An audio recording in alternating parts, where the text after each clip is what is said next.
Hello friends, welcome and வணக்கம் to FLAVI'S style. இன்னைக்கு நம்ம வீடியோவில் பன்னீர் பட்டர் மசாலா எப்படி பண்ணுறதுன்னு பார்க்க போகிறோம்.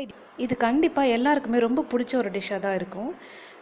நம்ம ஹோட்டலுக்கு இல்லை ரெஸ்டாரண்ட்க்குலாம் போகும்போது ஃபஸ்ட்டு ஆர்டர் பண்ணும்போது அந்த மெனு கார்டு பார்க்கும்போதே பன்னீர் பட்டர் மசாலான்றதை பார்த்தாலே நம்ம கண் அங்கே தான் கரெக்டாக போகும். ஸோ அப்படி ஒரு ஃபேவரட்டான ஒரு ஃபுட் வந்து நம்ம எப்படி வீட்டிலேயே செய்யலாம் அப்படின்றது தான் பார்க்க போகிறோம். அது ரொம்ப ரொம்ப சிம்பிள். அதுக்கு நான் வந்து இன்றைக்கி 2 தக்காளி எடுத்திருக்கேன். அதை ஃபஸ்ட்டு பிளான்ச் பண்ணிக்கலாம். அதனால் எக்ஸ் மாதிரி ஒரு கட் பண்ணிக்கோங்க அதோடைய அடி சைடில்.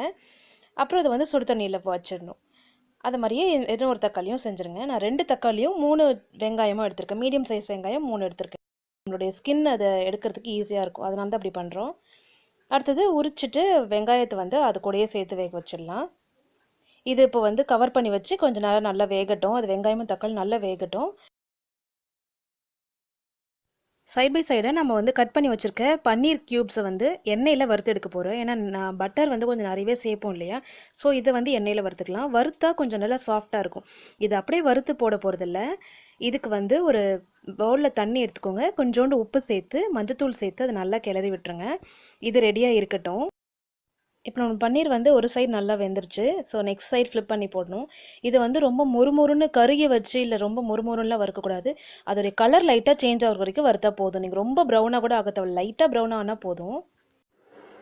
இது வந்து இப்போ 2 சைடுமே நல்லா ப்ரௌன் ஆனதுக்கப்புறம் நம்ம வச்சுருந்தோம் இல்லையா தண்ணி, அதில் எடுத்து இதை போட போகிறோம்.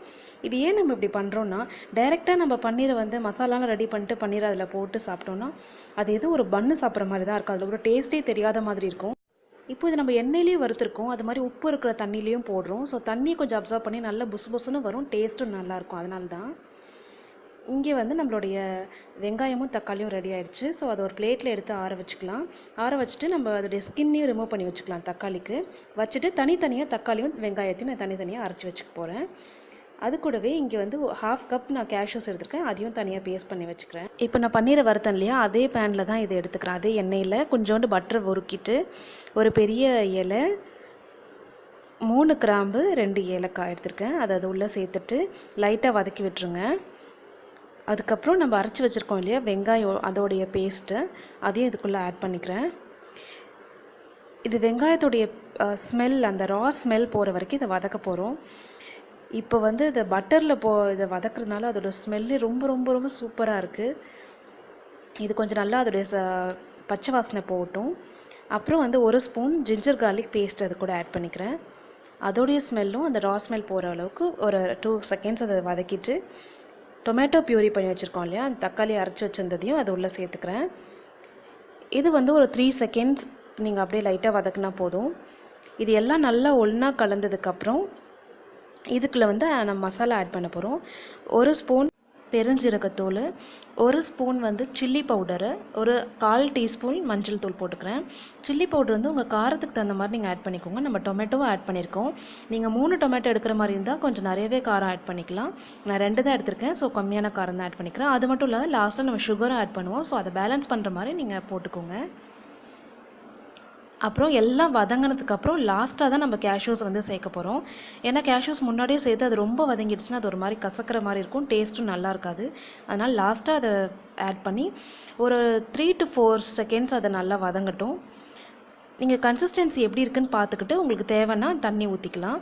நான் அந்த கேஷ்யூஸ் இருந்த தண்ணி கொஞ்சம் ஊற்றுறேன். இந்த தண்ணியை விட நம்ம பன்னீர் ஊற வச்சுருந்தோம் இல்லையா, அந்த உப்பு மஞ்சத்தூள் தண்ணி, அந்த தண்ணியை ஆட் பண்ணாலும் நல்லாயிருக்கும். ஏன்னா அது பன்னீரும் அதில் ஊறிருக்கு, ஸோ அதோட டேஸ்ட்டும் நல்லாயிருக்கும். ஸோ அந்த தண்ணியும் ஆட் பண்ணிக்கலாம். எனக்கு கொஞ்சம் கட்டியாக இருக்க மாதிரி எனக்கு தோணுது, ஸோ கொஞ்சம் அந்த தண்ணியும் நான் ஆட் பண்ணிக்கிறேன். ஆட் பண்ணி இது கலந்து விட்டு ஒரு கொதி வரணும், அவ்வளோதான். நிறையெல்லாம் கொதிக்கக்கூடாது. நான் சொன்ன மாதிரி கேஷ்யூஸோடைய ஸ்மெல் வந்து மாறிடும், டேஸ்ட்டும் மாறிடும். இப்போ வந்து ஃபைனலாக 1 டேபிள் ஸ்பூன் சுகர் ஆட் பண்ணுறேன். இதை ஆட் பண்ணி ஒரு தடவை கலந்து விட்டுட்டு நம்ம தண்ணியில் ஊற வச்சுருந்தோம் இல்லையா பன்னீர், அந்த பன்னீரை எடுத்து இதுக்குள்ளே சேர்த்துக்க வேண்டியதான். அவ்வளோதான், நம்ம பன்னீர் பட்டர் மசாலா ரெடி ஆகிடுச்சு. ரொம்ப டேஸ்டியாக, ரொம்ப சூப்பராக ரெடி ஆகிருக்கு. இது வந்து ஹோட்டலில் ரெடி பண்ணுற மாதிரி அவ்வளோ டேஸ்டியாக இருக்கும். சில பேர் வந்து அப்படியே வெறுமனே வெங்காயம் தக்காளி வதக்கிட்டு அதை அப்படியே அரைப்பாங்க. அதை விட இதை மாதிரி வேக வச்சுட்டு அரைச்சா ரொம்ப டேஸ்ட், ஃப்ளேவர் வந்து ரொம்ப நல்லாயிருக்கும். அதனால தான் நான் இப்படி பண்ணேன். இது கொஞ்சம் டைம் எடுக்குன்ற மாதிரி நினைக்கலாம், தனித்தனியாக எல்லாத்தையும் வேக வச்சு எல்லாத்தையும் தனித்தனியாக அரைச்சி அப்படின்ற மாதிரி இருக்கலாம். பட் டேஸ்ட் வந்து பிலீவ் மீ அவ்வளோ நல்லாயிருக்கும். ஸோ நீங்களும் கண்டிப்பாக வீட்டில் ட்ரை பண்ணி பாருங்கள். பார்த்துட்டு உங்களுடைய ஃபீட்பேக்ஸை என் கூட ஷேர் பண்ணிக்கோங்க.